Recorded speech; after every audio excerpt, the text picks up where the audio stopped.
All right, let's continue on with sensation. All right, sensory stimuli. Um, those effects that cause senses to respond. And this is an amazing part of the brain, is that we can sense this world around us. Multiple sensory stimuli from different regions of the brain can be pulled together into a single mental picture. I can hear something, smell something. I can hear the sound of the pots. My wife cooking in the kitchen, I can hear the sound of it. I can smell it. And from the sight and from the sound and the smell alone, without seeing her, I can tell she's cooking, just from and I can picture it in my mind of her standing in the kitchen preparing something. And the mind can put that together without me even seeing her. Each of these disparate stimuli reaches the brain in two-part process. So the stimulus reaches, the smell, the sound, two-part.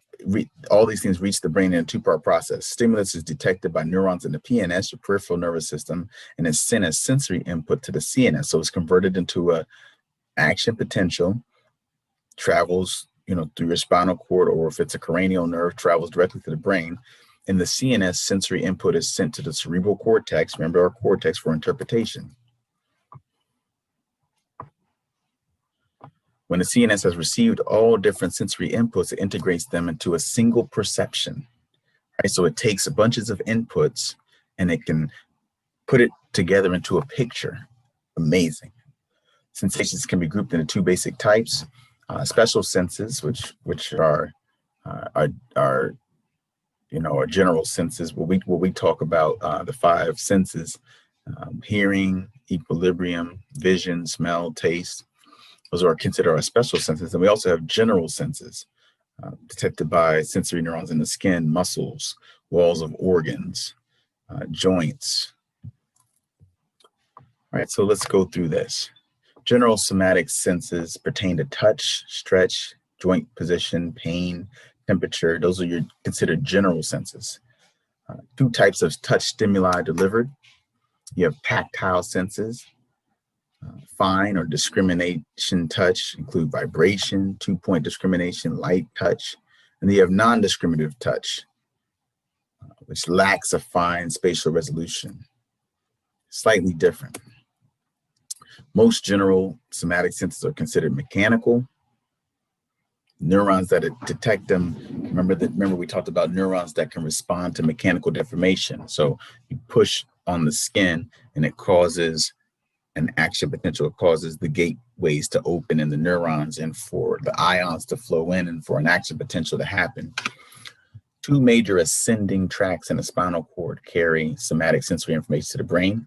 Remember, sensory going towards the brain. You have the posterior columns and the medial lemniscal system and the anterior lateral system.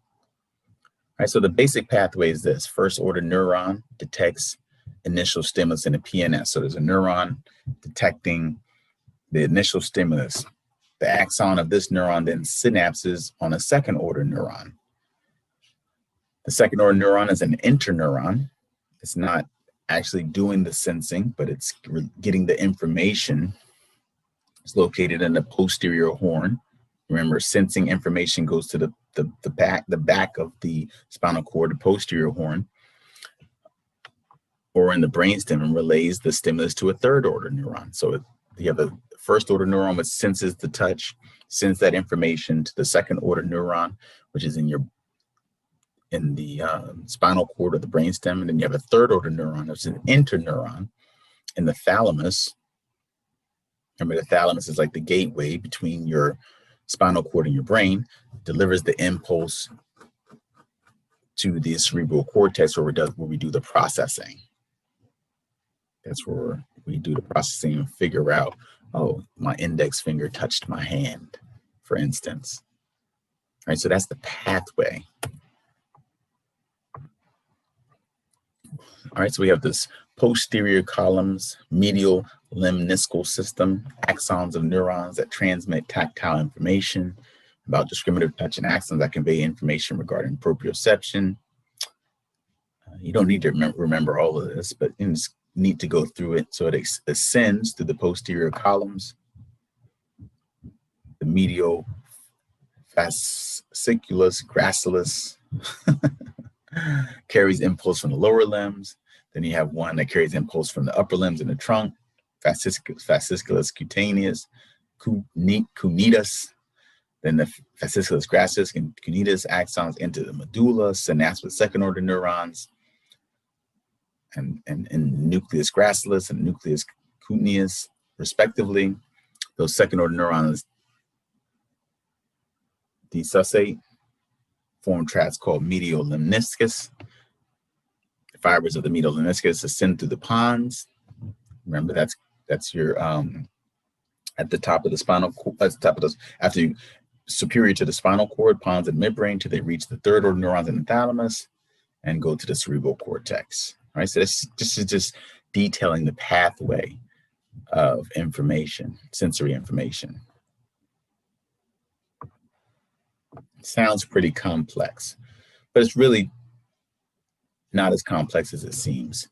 Your body senses it through the spinal cord, through the brainstem to the cerebral cortex to be processed. That's the general idea. Now, every part in that process has a name, has a neuron. That's where it gets super complex. You also have the anterolateral system, fibers that transmit pain, temperature, non-discriminative touch. It's first order neurons synapse on second order neurons in the posterior horn, then dissociate, cross over. Spinal thalamic tract, largest member of the anterolateral system, transmits signals to the spinal cord to sensory relay nuclei of the thalamus. Remember, nuclei, cell bodies. Your third order neurons are in the thalamus, then they transmit to the cerebral cortex. Right, so this is just another pathway that you can take. And this is the neurons to go from your touch to the spinal cord, dissociate, to the thalamus, to the cerebral cortex for processing. And that's how that's another way we get another sensory path to something.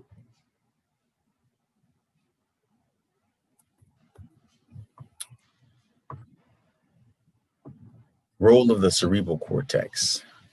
All right, the thalamus relays most incoming information to the primary somatosensory cortex. We talked about that. Post-central gyrus. Each part of the body is represented by a specific region. And we can map the brain. Each part of your body has a region of the brain, basically that it senses, that your brain senses. So mapping of this primary somatosensory cortex illustrates the different parts of the body, which are unequally represented. So there's some areas that are very much more sensitive, can pick up more sensory information than other parts, such as your hands and your face. That's why when somebody touches your face or your hands touch something, you really feel it versus something, maybe tapping you on the back or touching the back of your leg, for instance. This is the map of the cerebral cortex, the sensing ability, the somatosensory cortex in the cerebral cortex. So if you took this sort of this frontal cut and looked across cerebral cortex, this is how it's broken down. Notice the fingers have a big section so in the somatosensory cortex. They're very sensitive. A lot of information is relayed through your fingers versus your so the big ones are your fingers, your lips, your tongue. Small ones are your foot, your shoulder. Now, obviously you still have sensory in your shoulder. If somebody touches you on the shoulder, you'd be like, "Oh, get off me." But you still have sensory, but it's not as big of a section as some of the other sections: lips, tongue, fingers, hand. are huge sensation sections of the body. Notice even genitalia is not as big of a section as you may think, even though it is very sensitive. All right, so the cerebral cortex plays a huge role in sensing. The thalamic nuclei in the thalamus relay touch information from the spinal thalamic tracts and posterior columns, primarily to S1 for conscious perception. Once sensory information reaches S1, it is processed, perceived, passed along to the cortical association areas. And then this somatosensory association cortex plays this huge role because it processes all this sensory information and then sends it to the limbic system, which is involved in learning. You know, that's when our brains are connected with other parts of the brain. You can actually, amazingly, you can learn someone's touch, which is beautiful. And your eyes could be closed and someone could touch you in a way that they've touched you before, and you could know who it is by how they touched you. Amazing. The brain is amazing. S1 also sends sensory input to parietal and temporal association areas, integrate and relay information to motor areas of the frontal lobe. So it can cause, this can lead to a motor response. Pain is also very interesting. Thalamus relays pain stimuli to several brain regions. S1, S2. Also sent to basal nuclei, your limbic system, your hypothalamus, your prefrontal cortex. Emotion and behavioral aspects of pain are processed. Pain can make us cry. Cerebral cortex appears to have significant influence on perception and modulation of pain. People feel pain very differently because there's the emotional, behavioral aspect. It's not just I sense pain. Our bodies respond differently because our minds respond differently to pain.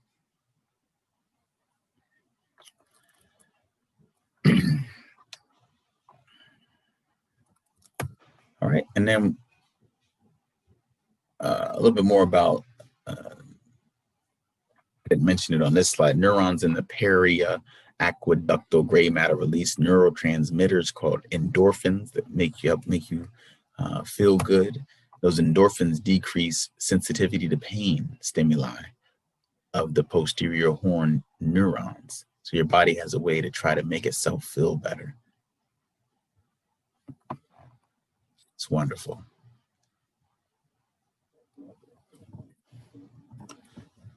And then we have special senses, which we're going to have a whole chapter on that, chapter 15. But vision, hearing, taste, smell, balance. All right, we have a whole chapter on this, but it involves neurons that detect stimulus, send it to the CNS for processing and integration. Once again, the thalamus is the gateway for the special sensory stimuli to reach the cerebral cortex, which the cerebral cortex interprets the majority of this information, and except for a sense of smell. Right, and the last section is movement, which is very similar. We have planning and coordination of voluntary movement are carried out within the CNS and involve the motor areas of the cerebral cortex, basal nuclei, cerebellum, and spinal cord. 3 types of neurons are directly involved. Upper motor, they have their cell bodies in the motor area of the cerebral cortex or the brainstem. Axons descend through the cerebral white matter. That means they're myelinated to the brainstem and spinal cord, synapse with local interneurons. Pass message from the upper motor neurons to the lower motor neurons. Cell bodies of lower motor neurons reside in the anterior horn towards the front, remember, of the spinal gray matter. Axons exit CNS to innervate skeletal muscles. And when they exit the CNS, then we go into the PNS and they innervate skeletal muscles. And what's that? We have a couple of different pathways, very similar to how we had pathways of sensory pathways. So axons from the cortical motor areas unite to form several white matter tracks. We have the cortical spinal tract, controls muscles below the head and neck. Cortical nuclear tract controls muscles of head and neck, utilizing lower motor neurons of cranial nerves. Right, so these are just different pathways that motor information can be delivered to the peripheral nervous system. Cortical spinal tract, and you don't need to know these whole tracks, just interesting to go through it. Axons that form cortical spinal tract originate from upper motor neuron cell bodies, primary motor and premotor cortices, that's in your cerebrum.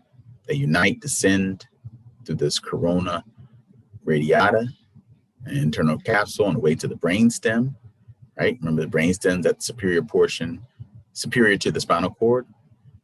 The fibers desussate at level of the medullary pyramids, cross over. Neurons on the right side of the brain and fibers to the left side of the body, and vice versa. After that, they travel in the lateral funiculi, known as the right and left lateral corticospinal tracts. So they're traveling down the spine. Fibers of the lateral corticospinal tract synapse on local interneurons and anterior horn towards the front of the spinal cord with the gray matter. Over half terminate in cervical spinal cord to control motor functions of upper limbs. 10 to 50% of motor fibers from the cerebrum do not desussate, travel through the anterior funiculi of spinal white matter, become right and left anterior cortical spinal tracts. That's just showing you different pathways of motor. So motor,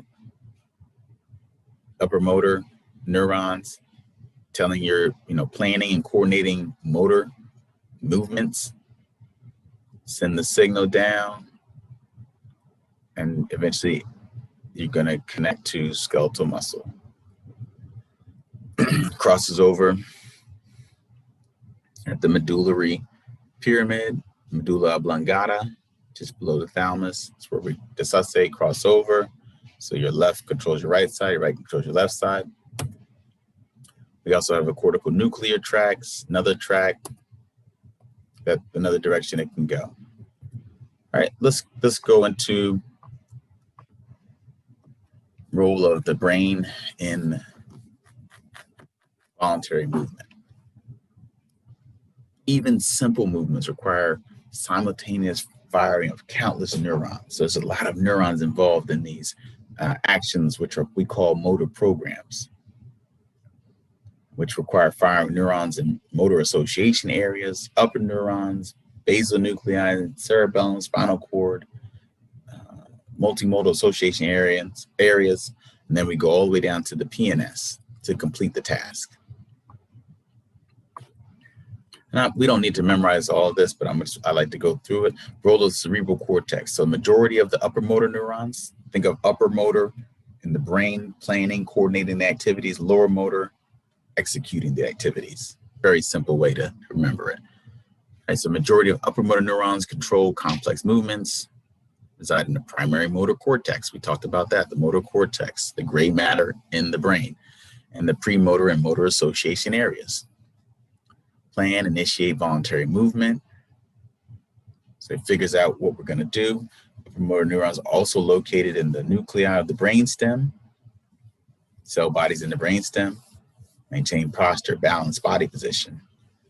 Map of upper motor neurons in primary motor cortex and motor homunculus resemble sensory map. All right, very similar to the control of the sensory. We had that section of the brain that sensory information was sent to. We have a section of the cerebral cortex that motor information sends to, right? So very similar structure. Certain parts of your body are controlled by certain parts of your brain. Upper motor neurons do not act alone when delivering commands to lower motor neurons. We have input from the basal nuclei and the cerebellum. So different parts of the brain. Remember that we talked about there was a lot of overlap. So you have the cerebral cortex, the basal nuclei, the cerebellum, all working to plan and to coordinate movement. Right, so similar structure. We use the blue diagram for sensory. We use this red diagram for motor. So this primary motor cortex, which goes this way across the brain, notice big section for the hands, the fingers, the face, throat, swallowing. These are the parts of the brain that come up with the program necessarily. Okay, we're going to do this movement. It's going to require these neurons. We're going to send this signal. Okay. Basal nuclei. Remember that? We talked about those, part of the brain. 3 collections of cell bodies: caudate, nucleus, globus, pallidus, putamen. Form this circle between the basal nuclei and other structures of the brain. This substantia nigra of midbrain works closely with the basal nuclei. Basal nuclei modify activity of these upper motor neurons to produce voluntary movements and inhibit involuntary ones. So helps fine-tune the movements that you make. Critical function of basal nuclei to inhibit inappropriate movements.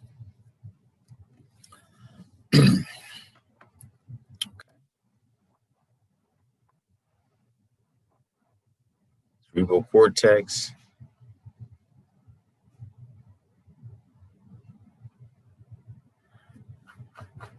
It shows the role of the basal nuclei in voluntary movement. Make sure you don't have movement that you're not supposed to have. Inappropriate movement is inhibited.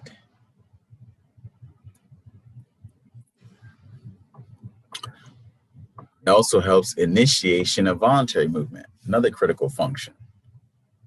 The voluntary movement has been initiated. Neurons of caudate nucleus, putamen receive input from the cerebral cortex, which they form excitatory synapses.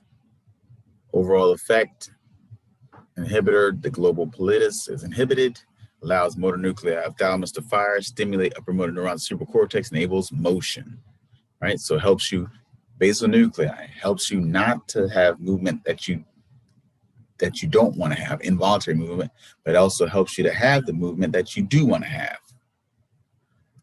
All right. Key term here also, neurons of the substantia nigra are dopaminergic, secrete dopamine. All right. Project to caudate nucleus of putamen, where dopamine enhances inhibitory output to globus pallidus. All right, so the reverse is also true. So back to this one, we want to inhibit involuntary movement. No signal being sent by the brain. Caudate nucleus, no signal sent.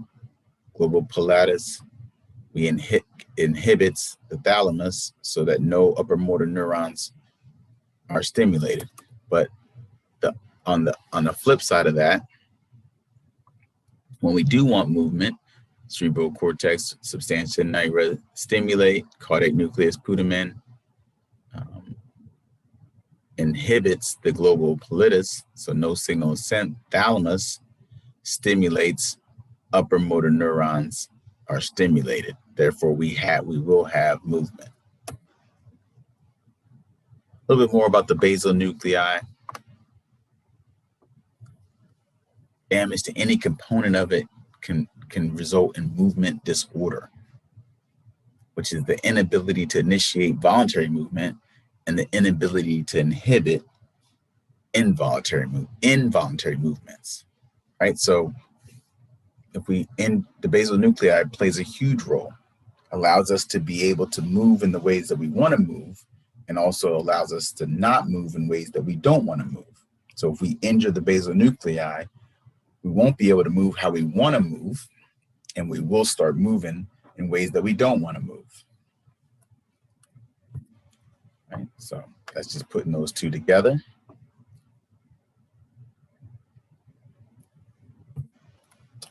The cerebellum also plays a role. Cerebellum monitors ongoing movements, integrates information, contraction, relaxation, position, direction, force. Once information is integrated, cerebellum determines motor error. So what the difference between the cerebellum decides, okay, we want to move the hand 5, to the screen. But what if I don't make it to the screen? It determines that error, that an error is taking place and helps correct it. It influences other regions of the brain to reduce this error. So what if I was trying to touch the screen, but I only got to here? The cerebellum can help me, okay, go all the way to the screen and then back. So it helps correct motor error. Changes your motor programming in your brain over time.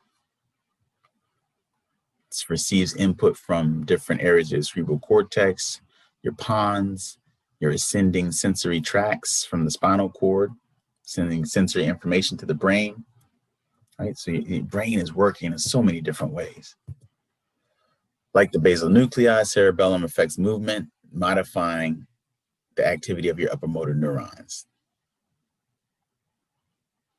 Damage to your cerebellum can change your well-coordinated movements and make them nearly impossible. They become jerky and inaccurate. So I'm going to go pick this up and I don't actually reach it. My headset, for instance. But since I have a cerebellum, I can pick this up very smoothly, turn it over and put it right back down. Calculated perfectly, the speed, the distance, all of that. Cerebellum. And this is showing you that diagram. Role in voluntary movement.